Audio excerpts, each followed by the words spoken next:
Hey everyone, so it's that time. It's time to wrap up my August 2022 reading. I have to say that overall it was a fantastic reading month, which many of you know why, but I am here to share with you a stack of fantastic books that I want to make sure make it on your radar, and I'm going to apologize to an author. Let's get started.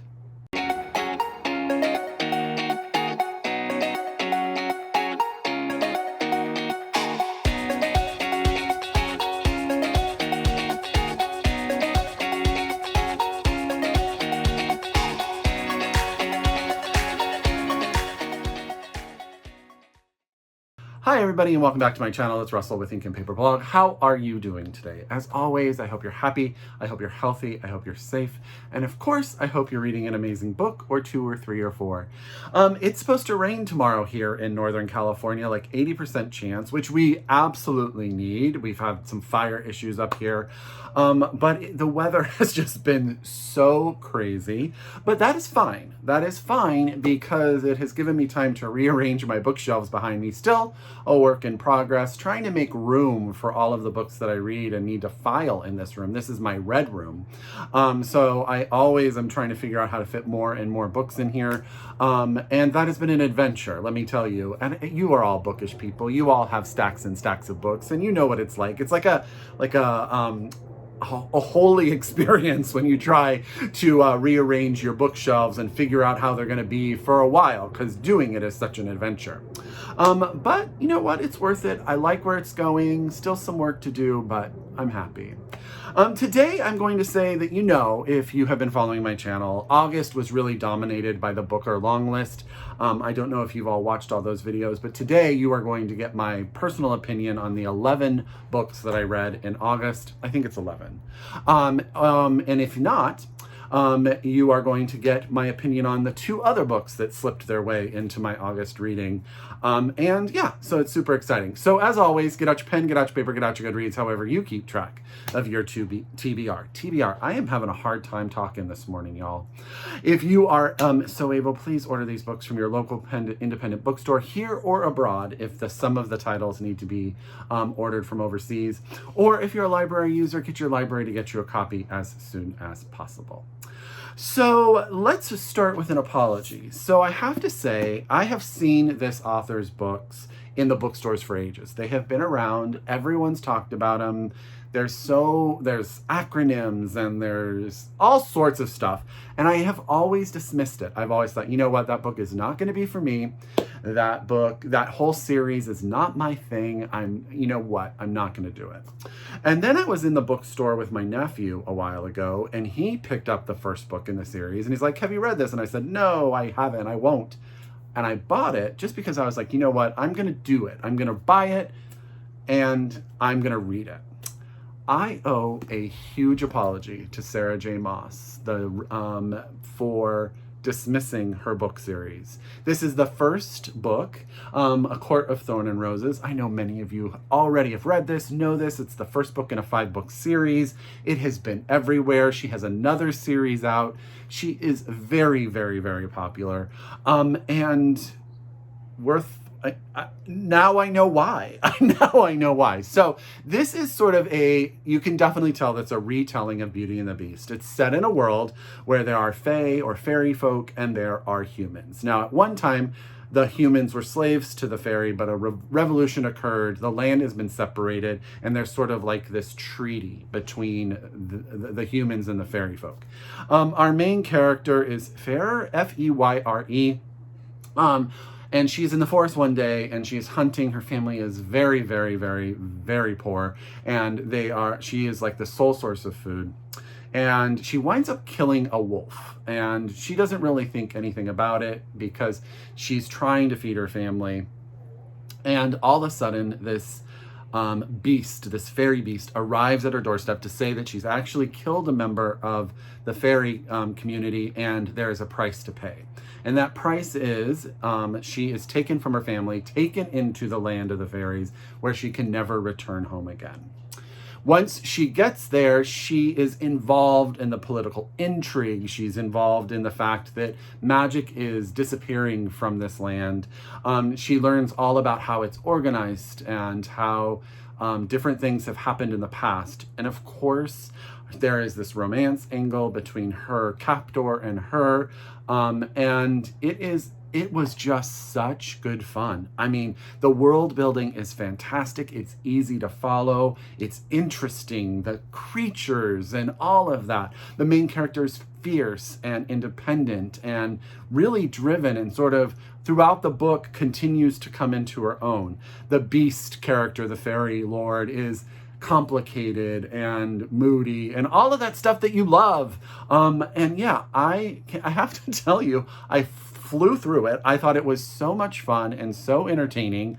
If you like this type of stuff and you haven't read Sarah J. Maas before, do it. Trust me, I am now on the hunt for the rest of the series. I know they're easy to get, but I have a lot of books, people, and I want to read them, and they keep getting bigger and bigger. But I am invested in Sarah J. Maas's series. So this is A Court of Thorns and Roses by Sarah J. Maas, and I owe you an apology, Sarah. It was fantastic.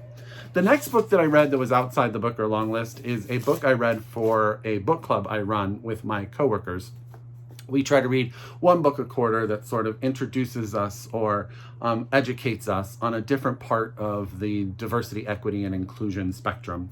And this month we read Disability Visibility, First-Person Stories from the 21st Century, edited by Alice Wong. As you can see, I have stickies in it because I was leading the conversation. This book is so important. It gives a voice to a part of our community, part of our world that has not often got a voice. And a lot of the people are super passionate, and they just have a lot to say that educates not only us at a sort of like intellectual level, but at a emotional and spiritual level.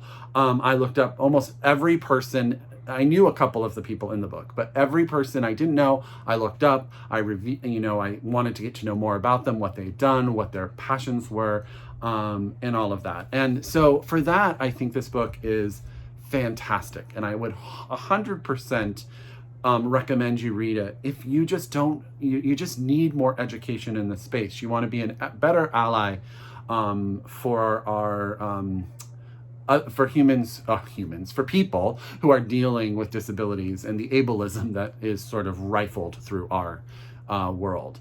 I will say overall, as an essay collection, it is a little all over the place. I didn't find a complete narrative. I saw what was trying to be done, but it was a little bit difficult to follow that narrative throughout all of the essays. I think that Alice wanted to make sure everybody got a voice, and it kind of maybe took away from the structural cohesion of the book. And some of these are not essays. Some of them are other things just to give voice to certain advocates or certain people who are out there doing this work day in and day out. And if you didn't know who they were or didn't research them first, sometimes they didn't hit. I think in the same way they would once you knew who the person was. So I hope that makes sense. But overall, it is really worth reading. I know that the people I read it with at work were blown away by many of the stories and made us all realize how much work we have to do as allies to this community. So that's, Disability Visibility by Alice Wong. And I will say Alice just had a memoir come out, I want to say a couple weeks ago. And I can't remember the name of it, so I'm not going to guess. It has a beautiful yellow cover, I believe, with a tiger on the front of it. So support her as well. Yeah, there you go. Disability Visibility, edited by Alice Wong. Okay, now we're going to get into the book or long list. And I'm just going to go through these books and I'm going to give you my honest opinion. When you do like a video about the booker, you're trying to sort of dissect and stuff like that. I'm going to take myself out of that here and just sort of review the books as a reading experience. The first one is The Seven Moons of Mali Almeria, and this is by Shehan Karunatilaka, and my Sri Lankan is terrible, so I apologize with that. This takes place, as I just said, in Sri Lanka. It is set at the sort of, I think it's like the early 1990s. I think it may be even 1990. And our main character, who at the forefront has been killed, or he is dead. He hasn't really learned why he's dead or how he died. He doesn't quite remember, but we find out very early that he's a queer photographer who sort of has always been invested in taking photos of the atrocities that go on in Singapore, Sri Lanka. I'm sorry, I don't know why that came out of my mouth. So what you do, there are a couple things here. One, you learn a lot about Sri Lankan history. I had to do a lot of Googling, a lot of reading, which was excellent because I needed to know more. I didn't realize. Two, you learn a lot about sort of mythology of this region and sort of some expectations on what can go on after you die. The main character is messy. Like he struggles with relationships. He struggles with commitment. He does stupid things that you just you get so angry. But in his heart of hearts, he is definitely someone who wants to better the country he is from. He wants to. And so the whole narrative of the book is he has a collection of photos hidden under his bed that will sort of rock the nation. And he, as a spirit, is trying to find a way to get the people that he loves or he knows to find that and what happens in that ordeal. And in doing so, going through this, we learn more and more about his history. We learn more about Sri Lanka, and we learn more about sort of the mythology. It all sort of comes together. I will say the middle of the book got a little bit of a struggle for me, but once it started again getting going at the end, it turns into a page turner. This cover is absolutely beautiful, and that's The Seven Moons of Mali Almeria by Shehan Karunatilaka. This is out by Sort of Books. It's not out in the US, but I got it from a bookstore in the UK, really easy, and I was able to get fairly quick shipping. So if you are really interested in it, you can get your hands on it. The next book, also not in the US yet, dropped it, is Treacle Walker by Garner. This is out from Fourth Estate in London. Garner is a well-renowned English author. He is now the oldest person to ever be shortlisted and longlisted for the Booker Prize. And if he wins, he would win on his, I think, 88th birthday. This book did not work for me. This is a book that you have to be very steeped in a lot of things. One, Garner's books. I was trying to think of a different word for that. There's a lot of self-referential parts to this book where if you're not really familiar with the work of Garner, it's very difficult to sort of piece it all together. Two, there's a lot of mythology to this, which the book sort of never explains. It always wants you, it's encouraging you, I believe, to sort of either already know it or search it out, but it was difficult for me to find those pieces. It is all over the place too. There are characters that pop up. I could not always figure out what was going on. I know a lot of people really love this. I mean, it clearly made the short list for the Booker, so clearly they found a lot of humor and grace in it. But for me, it's one of those books that I read and I forgot. So that's Treacle Walker by Garner, out by Fourth Estate. Okay. Next is a book that I will never forget, and that's The Trees by Percival Everett. This is a modern satire taking place in Money, Mississippi. A murder has occurred. A white man has been murdered, and beside his body is found the body of a black man. I'm not going to go into details. There is some graphicness regarding the murders and the bodies, which if that's difficult for you, fair warning. And the body sort of looks like the young man, Emmett Till, who was killed decades before, sort of in this community. And what the book does, it sort of investigates. It's at its heart, it's a murder mystery. Who is doing this and why? But these murders sort of start to compound, and you sort of start to see how the ridiculousness of this whole idea of a group of people being brutally attacked for no apparent reason. And what Percival is doing is sort of turning his view on the constant struggle it is to be a Black American and feel safe. And when you are attacked, sort of the dismissive nature that occurs here in America a lot of the time. It's powerful, it's satirical, at times funny, heartbreaking, heart-rendering. It's everything a book should be to teach you, to touch you, and to make you want to do better. The Trees by Percival Everett. This is out by Graywolf Press in the United States. They actually just sent me his new book too, so I feel super spoiled by Graywolf. So thank you very much to them. But I highly, highly recommend The Trees. The next up is Glory by Noviolet, Bulawayo. This is out by Viking. This is a reimagination of Animal Farm, but set around the 2017 coup of Robert Mugabe from Zimbabwe. Basically, we're in a fictional country where all of the beings are animals in nature, and a coup is about to occur. The person, the man who is sort of the revolutionary, the one who is sort of credited with the freedom that the country feels, is going to be displaced by those beneath him, the military. And the book sort of dives into this idea of replacing the old with the new, but the new is not any different than the old, right? This book is dense, and this book, it can be difficult to get into, but once you get into the cadence of it, it's rather lyrically beautiful. It really picks up about, I don't know, a third of the way in, where we're introduced to a young goat woman, a woman that is a goat, who returns to the country after this coup has occurred with sort of this new idea of what it could be like to be home. And she becomes sort of the lens at which we sort of see that maybe things haven't changed all that much at all. Just a new set of people are in power, taking advantage of the people of this country. It's at times really funny, at times horrifying. And I think the fact that it's this mythical land with people of animals, that animals are people, allows for Noviolet to sort of take a step back and make us think it's ridiculous until you realize how real it is. And then the ridiculousness is really only a pointed piece to the disaster that this sort of happens all around the world quite often. I thought it was very, very good. So that's Glory by Noviolet Bulawayo, out from Viking here in the US. Now, the last three books that I've talked about are all shortlisted. Is it three? Yeah, four. Last four books are all shortlisted.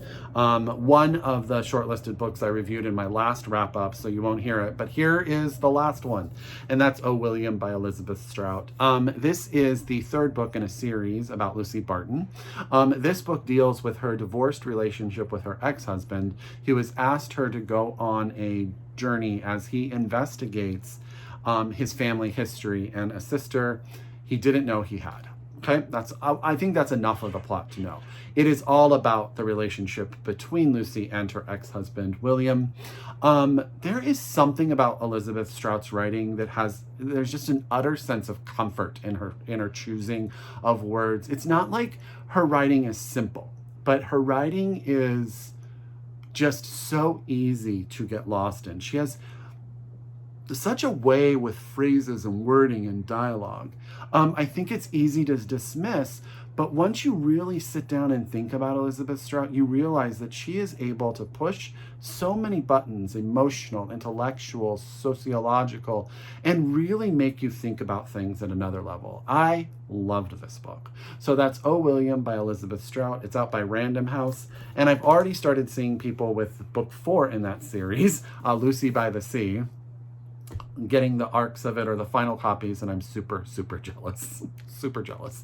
The next book I want to tell you about is Case Study by Graeme, Macrae, Burnet.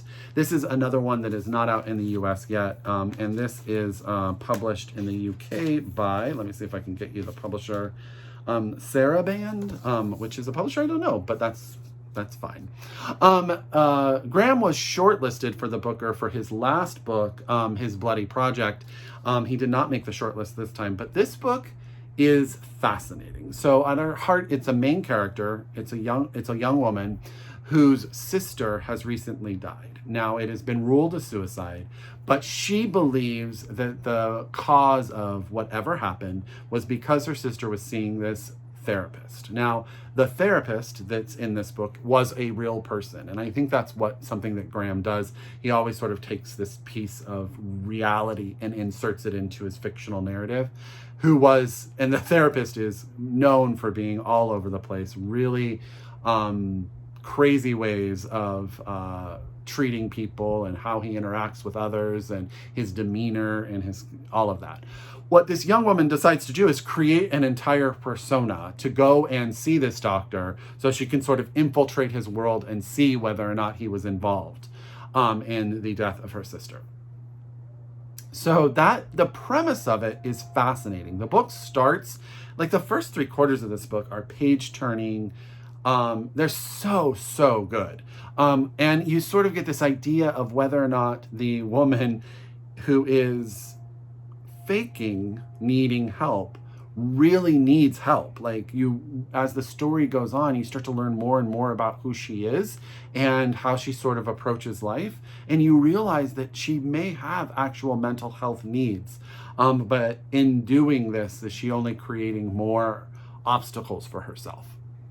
The book's ending is a little bit I mean, I don't know that Graeme knew where he wanted to go, but that being said, it was really worth it. I really enjoyed the first, 3/4 of it. I think it is really interesting writing, really interesting ideas. I love what he does with it. Case study by Graeme Macrae Burnet. I definitely recommend it. It was interesting. I will not forget reading it. Okay. The next 3 books all did not make the short list, but are all fantastic in their own way. After Sappho by Selby Wynne Schwartz. This is coming out, I want to say, by Liverlight in the United States in a couple of months now. But in the UK, it was out by Galley Beggar Press, I believe. Galley Beggar Press. This is sort of like narrative nonfiction fiction, but basically we start in the 20s. We end in the 20s in this book. We start in Italy, and we start with being introduced to all of these different historical lesbians who had sort of the things that they had to do in order to be themselves in the world. We learn about laws in place, that the patriarchy holding down the women in certain roles in Italy. We learn how these women throughout history continue to buck the expectations of society and create their own narrative. We go through all of these different people. I looked every single one of them up. All of them are intriguing and fascinating. They're all real people. And this book, of all of the books on the Booker long list, had some of the most beautiful writing I have read in ages. Selby Wynne Schwartz has a phenomenal way with words. Beautiful, beautiful writing. I highly recommend this. I think if I was a person that underlined in books, which I can't just intrinsically do, this book would be highlighted. Like every page had something. It was a little difficult to keep people straight in the beginning, but once you sort of pick it up, it goes really it becomes much easier. And as you see why these women are changing their names or changing their perspectives, and then interspersed through all of this are different sort of meditations on parts of Sappho's poetry, which is rather beautiful and powerful and amazing. I really love this book. I need to get more work by Selby Wynne Schwartz. I hope that in making the Booker long list, we get to see some of her stuff come out. Maybe easier for me to get. And what will she do next? Because I am fascinated. So again, Selby Wynne Schwartz, and this is After Sappho. Highly, highly recommend. Okay, only 2 left. The book that made me cry the most on the Booker long list was Maps of Our Spectacular Bodies by Maddie Mortimer. This is out by Scribner in the United States. So this book does 2 things. It tells the story of a family of 3, a mother, a father, and a daughter who are dealing with a reoccurrence of cancer in the mother. And a reoccurrence that you learn very early on does not seem like she's going to be able to make it. So you're learning how this family is dealing with this new diagnosis of secondary cancer, right? You learn about the history of this family, how the daughter I'm going to say came into being because I think that leaves it. You learn about the very religious household that the mother grew up in, and you learn how all of that sort of facilitates who this family is currently. In alternating chapters, you get the point of view of Cancer. Cancer as army, Cancer as conqueror, Cancer as being that is overtaking this poor woman and her inability to sort of fight it. This book is heart-wrenching and heartwarming, and in a lot of ways did something new because it gave Cancer such a voice where you almost felt like, as bad as it was just doing what it is supposed to do. And sort of that, what's the word I'm looking for? You sort of resign yourself to the outcome as a reader, but you are turned inside out as you recognize people starting and getting ready to say goodbye. I love this book. I will read, this is her debut novel. I think that I will read everything that Maddie Mortimer writes from now on. And this is Maps of Our Spectacular Bodies by Maddie Mortimer. Just take a look at that cover real quick, by the way. Out from Scribner. Last but not least is a book that really needs no introduction. I mean, when Oprah picks your book, what are you supposed to do about it? Nightcrawling by Leila Motley. This is out from Knopf here in the United States. This takes place in Oakland, California, which is right up the way from me. Basically, our main character is a young woman who is trying to take care of herself and her brother and a little boy next door. She's very young. She's like 17 years old. She's no longer going to school. She's just trying to make it by. Her mother is no longer in the picture because she committed a crime and she is in sort of a facility. The mother of the young boy next door deals with drugs and disappears constantly, and so our main character sort of takes over, and she gets involved in a prostitution ring involving the Oakland PD department. That is all I'm going to say. I will say I was in California when this occurred historically, and I remember it in the headlines. And I think Leila, and she's a phenomenal talent. She probably wrote this book when she was 17. It's published when she's 19. And she is very good at telling a story. At times, the book is a little bit overwritten. At times, you'll recognize there are certain narrative threads that never come to conclusion. But overall, it is a solid debut novel with an amazing amount of heart and strength and just really an ability to tell a story that you will dive into like no other. So that's Nightcrawling by Leila Motley, and this is out by Knopf in the United States. I'm not going to try to lift this because that is a big stack of books, but I hope that I've done a good enough job to at least get one or two or maybe all of these books on your TBR. I encourage you to read them all. Even if I didn't care for them, you may love them. As always, I encourage you to read globally, shop locally, and until next time, I wish you happy reading. Bye, everyone.